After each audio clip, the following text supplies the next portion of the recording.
aku Anastasia Aldewaroka yang sebagai host kali ini di Himan Podcast.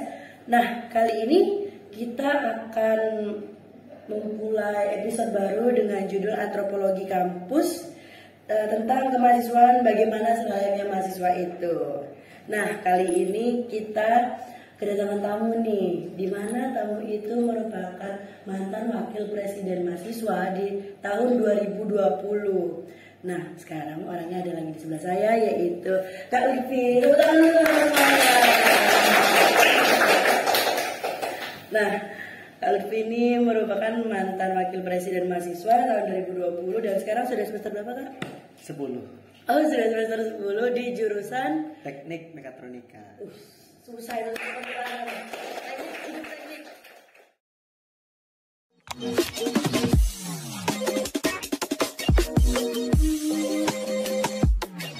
Episode ini sesuai dengan tadi tema yang sudah dijelaskan tentang antropologi kampus dan bagaimana selayaknya mahasiswa itu seperti apa, dan kita sudah ada tamunya sekarang biar bisa menjelaskan nih tentang antropologi kampus itu.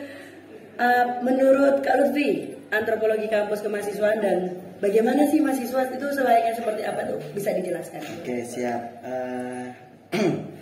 Di sini berbicara antropologi kampus kan. Jadi ada 2 poin yang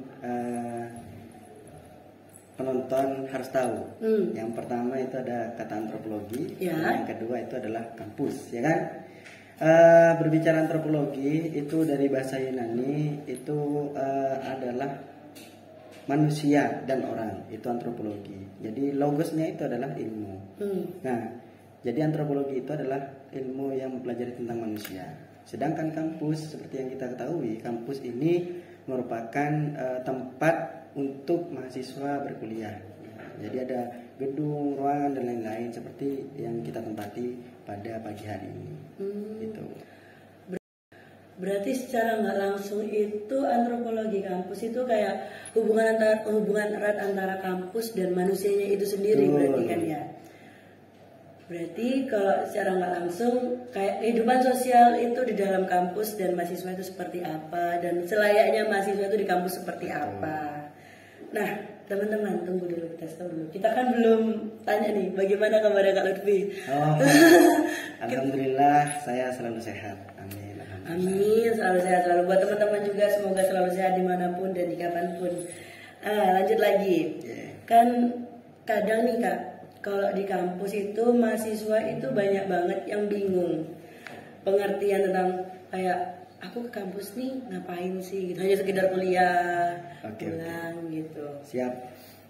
Jadi di kampus itu kan banyak komponen-komponen tuh. Ada rektor, ada dosen, ada dekan, ada cleaning service. Itu juga merupakan komponen kampus. Jadi ada gedung, ada parkiran dan lain-lain. Itu merupakan komponen-komponen di kampus. Nah, sedangkan kampus di sini kan ada tuh Tridharma perguruan tinggi, ya kan? Kalian sudah tahu pas waktu ospek dulu kalian juga sudah mempelajari terkait hal itu. Dan sedangkan manusia yang ada di dalamnya, mahasiswa khususnya, mahasiswa kan ada agen of change, agen of social control dan iron stock. Itu yang harus memang berpegang teguh kepada jati diri seorang mahasiswa. Ya, kira-kira itu. Kemudian berbicara tipe nih, ya kan ya. Banyak nih biasanya. Tipe itu di mahasiswa itu banyak. Ya, secara umum ada yang namanya tipe perfeksionis. Nah, jadi mahasiswa yang secara umum seperti itu tugasnya datang ke kuliah, bagaimana caranya supaya mendapat nilai A. Kemudian misal ada temannya yang A, dia nilainya B, dia berusaha untuk jatuhnya si ambis gitu ya, si ambis banget. Kemudian sudah pulang gitu kan. Itu secara umum. Kemudian ada yang aktivis. Aktivis itu tidak harus kuliah di dalam saja. Jadi harus berorganisasi di luar, berorganisasi di dalam, terserah. Seperti Mbak Tianya ini menurut saya juga aktivis gitu kan. Jadi di sisi dia kuliah, Tia juga aktif di organisasi Himan kan gitu. Kemudian ada agamis, seperti ke masjid, gitu kan. Pasti ada itu berjemaah dan lain-lain. Ada yang apatis, tidak mau tahu. Pokoknya saya bilang tidak mau tahu apa isinya kampus. Pokoknya ya sekedar kuliah pulang. Dan hedonis ya kerjanya senang-senang gitu kan, ke mana gitu. Pokoknya nongkrong dan lain-lain. Agak sedikit kita. Kalau tipe-tipe yang secara kita dengar itu ada kupu-kupu, kuliah pulang tuh. Kemudian kura-kura, kuliah rapat. Ada baru ya, baru tahu. Kura-kura itu seperti aktivis, kuliah rapat. Ada kunang-kunang. Mahasiswa kunang-kunang. Baru tahu. Kuliah nangkring. Jadi tipenya itu mahasiswa pulang nongkrong, ngopi sampai ancor gitu kan. Ancor ke dompetnya juga ya Kak ya. Kemudian kuman-kuman ada. Kuliah main gitu. Itu ada. Itu bahasa baru. Mainnya itu seperti habis kuliah kemudian ke warung kopi ngegame atau mainnya ke mana gitu kan, ke Surabaya dan lain-lain. Ada kuda-kuda. Mahasiswa yang tipenya kuda-kuda, kuliah dagang. Jadi di sisi lain dia berkuliah, di sisi lain dia mencari cuan supaya bagaimana caranya supaya menghidupkan dirinya di kampus, misal nih. Kemudian ada kue-kue. Kuliah gawe. Jadi dia tuh kuliah sambil kerja atau bisa dibilang freelance ya kalau bahasa sekarang ya. Kayak gitu. Kemudian ada kupu-kupret. Kuliah, tugas, kuliah, presentasi. Banyak juga ya permisalannya. Banyak banget permisalannya sampai bingung. Soalnya setahunya ya kan ya kalau bahasa umumnya buat mahasiswa ini. Biasanya tuh yang cuma tahu cuma kupu-kupu. Itu paling formal, paling orang tahu semua kayak kamu tuh jadi mahasiswa kok kupu-kupu banget ya, kuliah pulang, ya kan tiap orang kan beda-beda, kita kembali lagi kan. Jadi terserah mahasiswanya mau kemana ya terserah mahasiswanya gitu. Nah, kira haknya mahasiswa kayak mana gitu. Nah, ini juga Kak, kan tadi di perawalan itu saya kan membahas bahwasannya Kak Lutfi ini menjadi wakil presiden mahasiswa di tahun 2021. Oh 2021, sorry teman-teman. 2021 itu grogi nih, soalnya langsung ketemu sama wakilnya. Apa sih Kak alasannya Kakak itu buat menjadi aktivis jatuhnya kan ya, menjadi aktivis di kampus dan bisa mencapai menjadi wakil presiden mahasiswa? Tidak seharusnya kita langsung semena-mena jadi wapres. Iya, tidak kan? Pasti banyak pergolakan, kemudian dinamika setelah saya alami di kampus. Dulu saya sebelumnya belum kuliah di UTM. Dulu sempat saya kuliah di IDIA, Institut Dirasat Islami Alamin, Perendoan Sumeneb. Jadi dulu saya ambil jurusan PAI, Pendidikan Agama Islam. Nah setelah itu saya putar balik ke UTM, daftar lagi SBMPTN. Itu saya ternyata kena klik jurusan teknik. Saya kira emang pengen masuk ke kena klik aja gitu. Jadi saya ternyata jadi anak teknik gitu. Nah di sana pasti kita ketika jadi mahasiswa nih di antropologi kampus itu kita harus tahu karakter dosen seperti apa. Oh dosen ini sepertinya killer nih, jadi kita harus menyikapinya seperti ini. Menjadi tugas lah dan lain-lain, ikuti UAS dan lain-lain. Oh dosen ini sepertinya santai ya. Itu termasuk antropologi kampus juga nih. Kemudian saya dulu sebelum menjadi wakil presiden mahasiswa, sebelumnya saya aktif di wakil DPM dulu, wakil DPM Fakultas Teknik dulu. Kemudian jadi ketua DPM Fakultas Teknik 2020. Jadi saya di sana belajar banyak bagaimana caranya yang mendewasakan diri sih. Teknik persidangan. Jadi saya bisa belajar hukum tuh di Fakultas Teknik. Kemudian baru nanti banyak yang mengusung saya untuk menjadi wakil presiden, termasuk gubernur yang lain. Ya akhirnya saya jadi wakil presiden. Nah, pasti kan kalau sudah menjabat sebagai predikat wakil itu, walaupun masih ada ketuanya ya Kak ya, pasti ada suka dan dukanya. Pasti banget, apalagi ini kan sudah notabene di Universitas Trunojoyo Madura. Apa sih Kak suka dan dukanya, apalagi di satu sisi kan kadang stigmanya anak kampus itu tentang anak teknik itu kan, wah anak teknik itu udah pasti sibuk, susah, banyak sambat, habis itu juga kayak tugasnya itu banyak banget, gak tidur gitu. Sedangkan kakak bisa sampai menjabat menjadi wakil presiden mahasiswa di Universitas Sriwijaya Madura. Kalau bicara suka duka banyak sih ya, intinya yang saya pegang itu amanah, tanggung jawab, itu yang saya pegang.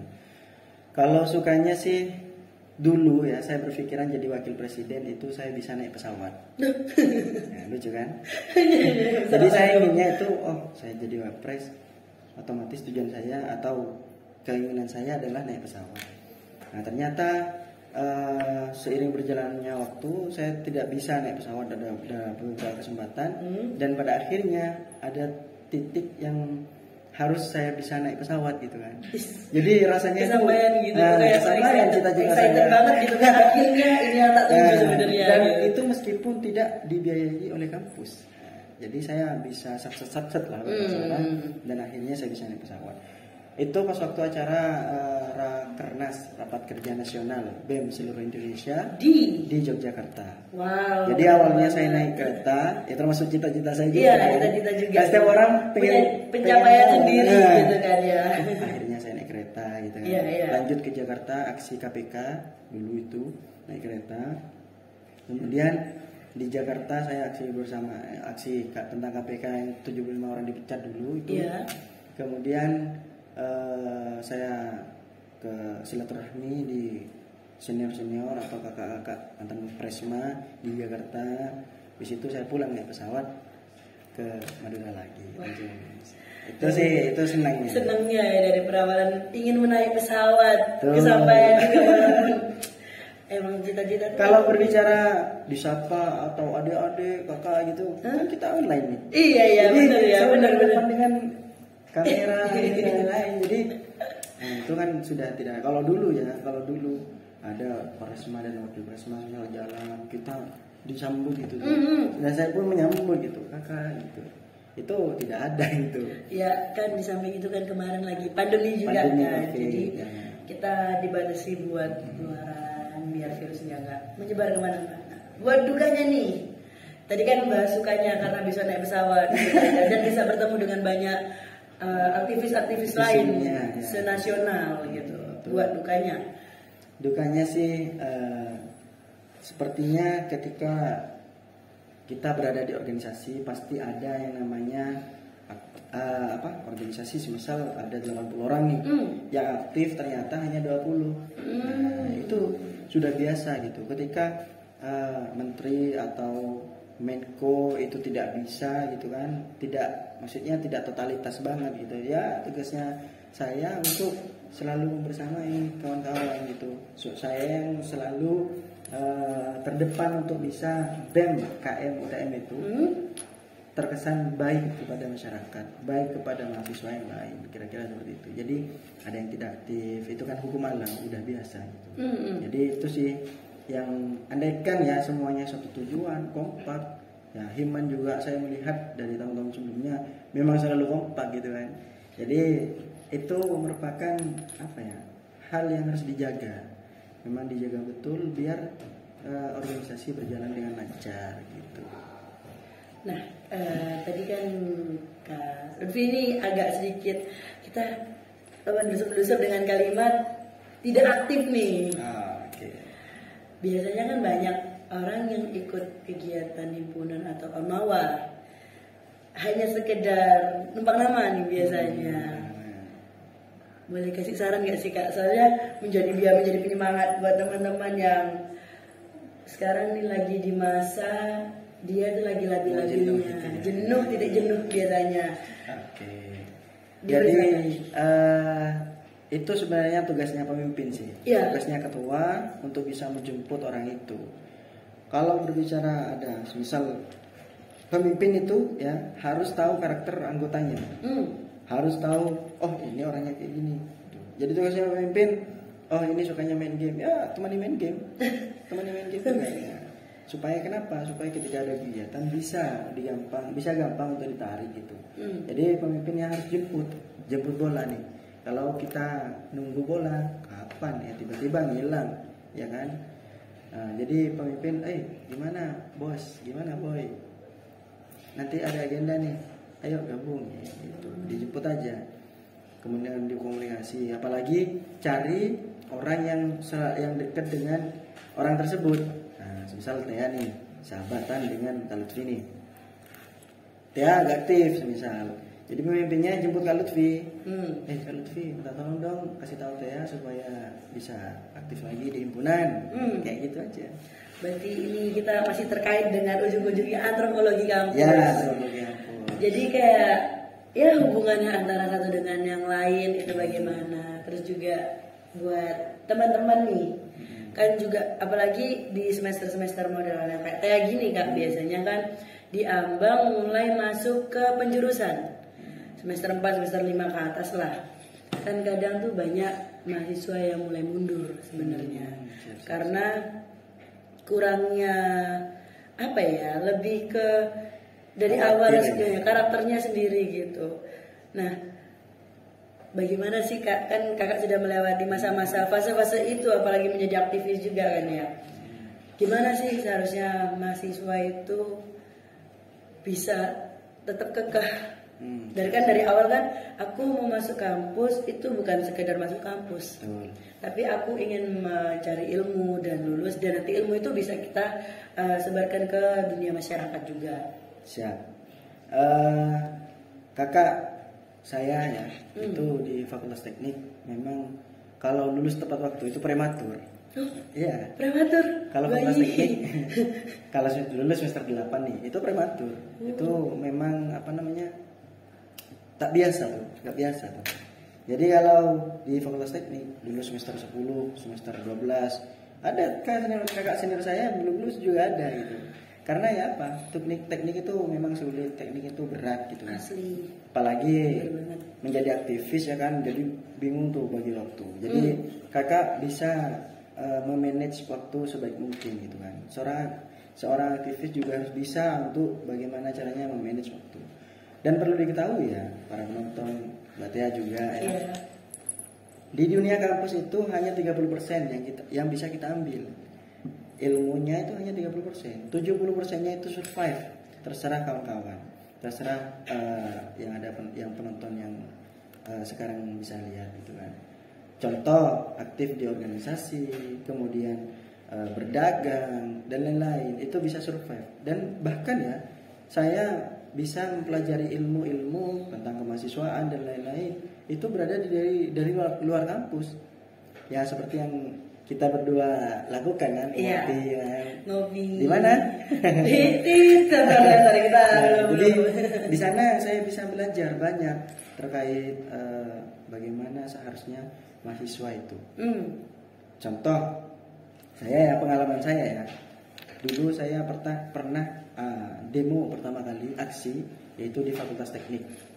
Fakultas Teknik dulu demokrasi dicederai, ya kan itu isunya. Kemudian yang kedua saya harus berkembang itu jadi mahasiswa.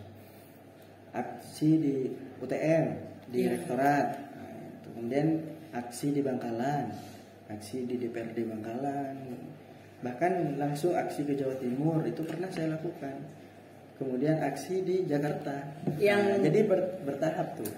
Bagaimana manajemen isu, ada yang harus kita kita perbaiki gitu di masyarakat. Seperti kemarin saya juga sudah diundang JTV. Mewakili Korwil BEMSI Jawa Timur. Nah, terkait minyak goreng, ya saya sampaikan kalau di Madura ini minyak gorengnya sungguh luar biasa. Satu aja berapa ya? 20.000 apa 40.000? Yang waktu naik-naiknya itu sampai kita memasuki poin harga 50.000. Iya, saya langsung tanya kepada masyarakat, apalagi orang-orang rumah saya yang pedalaman tuh. Berapa Pak di sini? Berapa Bu? Oh, di sini pakai bahasanya dia kan. Sudah saya sampaikan ke Jawa Timur. Kalau keadaannya di masyarakat seperti ini. Jadi mahasiswa itu kan agen perubahan itu. Iron Stock itu terus menerus. Jadi saya sekarang sudah mau lulus nih. Sedih nih jadi. Sudah sempro nih. Jadi sudah mau lulus ya. generasi selanjutnya saya Mbak Tianya, kemudian kawan-kawan Himan ini, Bupati, Gubernur FEB itu sebagai penggantinya gitu, penggantinya saya. Terus proses kita itu akan semakin panjang gitu. Kira-kira seperti itu. Kita akan sedikit mengulik tentang aksi karena kita kan tentang entrepreneur kampus dan bagaimana selayaknya mahasiswa itu kan ya. Kadang nih kayak kemarin contoh tentang aksi apa yang kemarin rame-rame itu bawa motor itu. Yang terakhir itu apa teman-teman? Yang kemarin di rektorat itu. Iya, Iya, yang rame banget itu yang sempat ada beberapa memakan korban juga, korban. Ya, pastilah setiap aksi itu selalu ada korban di situ. Kadang yang saya pikirkan sebagai mahasiswa juga ada beberapa mahasiswa yang ikut aksi hanya sekedar ikut aksi dan ujung-ujungnya mereka jadi korban. Kan sebenarnya aksi itu kan kita lakukan itu untuk menyampaikan aspirasi dan pendapatnya masyarakat dan mahasiswa juga sebenarnya. Bagaimana sih Kak pendapat Kak Lutfi juga buat orang yang sekedar ikut-ikutan aksi dan ketika ditanya nih, kamu tahu nggak sih sekarang aksimu tentang apa? Dan dia diem, ya sekedar ikut-ikutan gitu kayak sekedar. Apalagi sekarang ini kan banyak ya Kak ya, orang ikut aksi menggunakan alma mater, foto, di tag, sekedarnya ini aksiku ya kan ada formalitas orang bilang biasanya kan ya. Kayak ini aksimu, aksiku terus kayak miris banget sampai dia tuh harus menurunkan harga dirinya, nulis harga minyak bla bla bla gitu. Itu bagaimana sih pendapatnya Kak Lutfi? Pendapatnya saya sih kalau berbicara aksi harus kita konsolidasikan terlebih dahulu. Jadi sebelum aksi pasti ada konsolidasi kan. Nah, undangan konsolidasi di sini merupakan apa ya namanya? Menumbuhkan wawasan atau mengisi mengisi pikiran kita supaya kita tahu tujuan aksinya ini apa gitu kan. Kita harus tahu ngapain ini aksi yang besok. Jadi harus ada konsolidasi. Jangan sampai menjadi anggota aksi yang seperti saya jelaskan gitu kan. Tidak tahu apa-apa, itu berbahaya banget. Contoh, ditanya tiba-tiba sama wartawan nih. Boleh nanya Mas? Ya, ini nggak tahu. Oh, itu sangat bahaya. Bahaya itu ke media itu sangat bahaya. Jadi korlap, karena di situ ada perangkatnya nih. Ada korlap, ada perlengkapan, ada kesehatan. Jadi nggak melulu aksi. Ada border. Jadi ada korlap tugasnya memimpin semuanya seperti ketua nih, itu korlap. Kemudian ada border ketika ada penyusup. Kan aksi itu pasti ada yang penyusup tuh. Nah, jadi kita harus pakai alamat UTM. Kalau nggak pakai alamat UTM, buang. Gitu. Jadi itu sebagai kadang bisa menjadi provokator. Khawatir nanti di dalam, jangan tuh maju, gitu kan, maju. Itu kan provokator. Semuanya itu tergantung korlap. Kemudian ada negosiasi kepada pimpinan yang di sana. Gimana ini 5 menit nanti keluar nanti maju ini chaos gitu. Nah, kalau kejadian kemarin itu blokade Suramadu kan ya. 5 menit saja ya, blokade Suramadu itu sudah merugikan 2M kepada negara. Makanya itu merupakan ide yang bagus, ide yang sangat luar biasa dan bisa menjadi berita nasional. Terdengar ke detik.com, kompas.com ya kan. Nah, ketika kemarin itu mahasiswa UTM digabungkan ada 2 tuh, Gema UTM sama Trunojo bergerak gitu. Nah, mahasiswa UTM Trunojo bergerak. Ketika sudah memang benar-benar fix bersatu, itu malah semakin kuat powernya kita untuk menyuarakan aspirasi masyarakat gitu kan. Jadi bahaya kalau mahasiswa sendiri saling senggol-menyenggol. Bahaya kalau mahasiswa itu tidak satu pemikiran, tidak satu tujuan, itu menjadi repot. Akhirnya terjadi chaos. Dan yang chaos itu kebetulan ada adikku juga gitu kan. Jadi ya saya juga yang turun gitu kan. Jadi kemarin saya memantau saja kemarin. Gak berada di depan layar, kira-kira gitu. Tapi gimana sih Kak, kan pasti orang yang menunjukkan aksi itu memiliki respect yang gede nih. Pasti luar biasa. Terus juga yang kemarin ramai kan ada beberapa orang yang jadi korban. Itu beberapa ada teman saya juga. Betul. Sampai kayak ya kakak tahu sendiri kan, foto itu udah kesebar semua, alasannya apa, sampai dibawa ke puskesmas terdekat. Kakak mau menyampaikan buat aktivis-aktivis yang sudah mau berjuang nih, buat masyarakat yang lebih tepatnya sekarang karena kita ada di Universitas Trunojoyo Madura, buat teman-teman yang sudah menjadi aktivis yang luar biasa. Kita sebagai mahasiswa itu harus mencetak sejarah. Ya. Nah, dengan ya semisal chaos atau bocornya bola kita itu kan merupakan sejarah bagi kita berada di garis perjuangan, berada di garis pergerakan untuk menyuarakan aspirasi masyarakat, ya kan. Jadi lanjutkan perjuangan. Artinya jangan stagnan di situ ketika sudah kita dipukul atau diapa sama polisi, udah diam saja gitu kan. Sebenarnya itu adalah momentum yang sangat bagus ketika kita masa aksi chaos kemudian berdarah-darah, kita mempower up itu juga bisa bagus gitu kan waktu itu. Power up lagi ke kan sekarang itu media sangat luar biasa pesat. Iya. Hal kecil ketahuan bisa terdengar se-Indonesia bahkan sedunia ya gara-gara ini HP ini.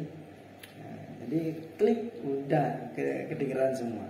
Saya kemarin ke Jawa Timur, kayaknya ada yang kayak sudah tahu gitu kan. Kemarin ke Jakarta, kemarin ke Banjarmasin juga. Kayaknya di Madura, di Bangkalan kena ini. Iya, jelas kan. Kira-kira gitu. Jadi ya tetap semangat gitu, tetap semangat, tetap berada di garis perjuangan. Jangan sampai kita lemah, jangan sampai kita stagnan gitu kan. Itu khususnya kepada mahasiswa yang aktivis gitu kan. Dan tidak dapat dipungkiri polisi atau siapa di sana pasti merasakan hal yang sama dengan kita. Cuman ya bagaimana abdi negara kan? Iya benar. Tidak harus tugasnya polisi gimana ya? Pro kepada mahasiswa lah. Jadi sebenarnya serba salah sih. Serba salah.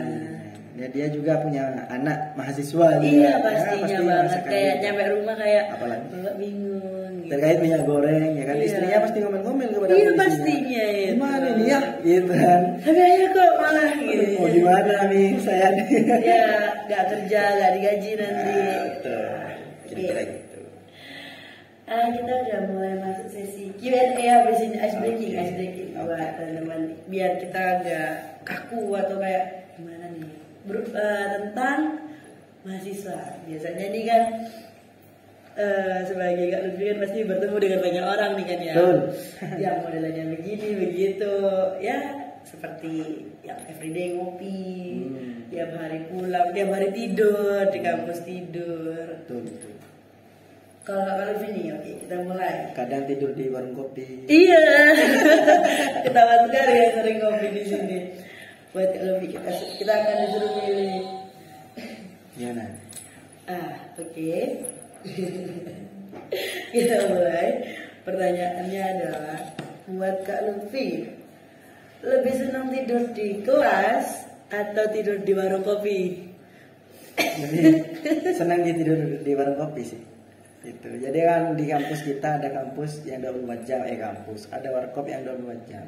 Jadi kadang tugas, kadang diskusi sampai tidur di warung kopi. Kalau tidur di kelas kena pentung sama dosen. Oh, lu kan kadang gak ketahuan juga kan? Jadi duduk di warung belakang tuh kayak ketahuan. Lebih milih teman yang cerewet atau teman yang sekali ngomong langsung kena di hati? Kalau saya sih repot pertanyaannya. Lebih suka temen yang cerewet sih. Karena enak ya interaksi gitu ya. Sosial. Lebih senang kalau kan ini tekniknya kayak teknik elektro. Mekatro. Oh mekatro, bedanya mekatro sama elektro apa sih Kak? Kalau mekatro itu ada 3 elemen, mekanika, elektronika, informatika. Nah, jadi lebih ke robotik sih kalau. Semuanya dipegang. Ngoding iya, ngelas iya semuanya. Ya, jadi pertanyaannya adalah di antara 3 komponen ini. Komponen mana yang paling lebih suka? Susah ya. Mekanik sih. Apa alasannya? Capek. Dulu saya pernah saya alami ketika ngebor tuh. Ya. Saya nggak tahu, buka mata bornya Lutfi. Waduh, saya baru main kan ini nggak tahu gitu kan. Terus, loh, kamu nggak tahu muka mata nggak tahu, saya baru pegang ini 2 tahun online lagi. Oh iya 2 tahun online gitu ya. Kalau praktikum saya tukang foto doang gitu. Jangan main cuma tinggal paling berat gitu. Apalagi suruh ngebor, ayo ngebor, wah saya tembok tuh lari kemana-mana. Langsung karena kan berat juga kan masanya ya. Itu sih lebih gak suka ngelas online. Lebih suka kuliah offline apa kuliah online? Offline lah. Jelas ya kuliah. Kalau offline kita bisa bertemu teman, silaturahmi, kemudian bisa mendapatkan ilmu secara gampang gitu. Kalau online bawa tidur kan. Tapi menurut Kak Lutfi online tuh ada enaknya nggak? Ada sih, bisa kuliah sambil tidur. Oh, terus? Tapi saya tidak mengalami karena saya waktu itu kan sudah semester akhir. Iya. Jadi sudah. Kalau di teknik kuliah online-nya tetap offline. Itu masuk ke dalam kampus. Kan kalau sini otomatis lihat ke adik-adiknya kan ada beberapa yang online, karena online apalagi di tahun angkatan 2020. Ya pendapatnya otomatis kan mahasiswanya secara teori itu menurun. Betul. Bagaimana sih solusinya buat mahasiswa jurusan apapun itu, tentang kamu sekarang lagi masa transisi dari online ke offline? Oke, kalau pendapat saya sih kan dari 2000 berapa tuh online? 2020 ya. Online. Nah, saya melihat meme itu 2020 online ya. Terus naik menjadi semester 4. Iya. 2021 masuk nih. Nah, 2021 itu nanya ke seniornya. Sampai tahu kampusnya? Kan gitu kan. Iya. Kata si 2020, ayo kita ke kampus bareng-bareng gitu. Kita cari bareng-bareng. Gara-gara nggak tahu gitu kan. Nah, jadi apa daya? Kayak kita udah bareng-bareng aja di sini. Nah, kita sama-sama nggak tahu kita sama-sama online. Memang karakter mahasiswa sekarang yang online itu benar kata ya kurang. Artinya kurangnya di sini secara teoritis dan lain-lain itu kan merasa down. Apa ya bahasa Maduranya tuh ngecit gitu kan, hilang. Nah solusinya adalah semua masalah itu kita selesaikan di NGOPI. Ngerti kan? Ya di bawah ngopi, mahasiswa yang ingin kita berusaha kita kader lah dan lain-lain gitu. Ngopi.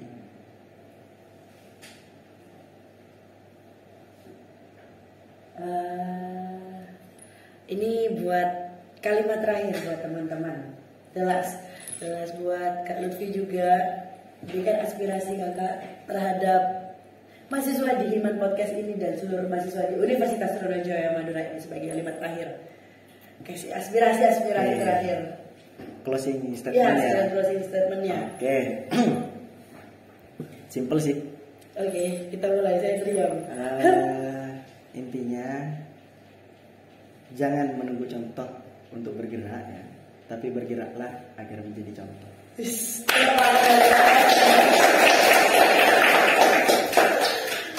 kasih banyak Kak Lutfi sudah meluangkan waktu di acara Himan Podcast ini. Semoga nanti kalau lulus bisa menyalurkan apapun itu hasil dari kampus ke masyarakat dan siapapun itu. Buat teman-teman, terima kasih banyak juga sudah menonton podcast kali ini, di episode kali ini. Saya Anastasia Leonardo mengucapkan terima kasih atas perhatiannya. Oke, dan semoga kalian dapat dipertemukan di episode selanjutnya. Dadah.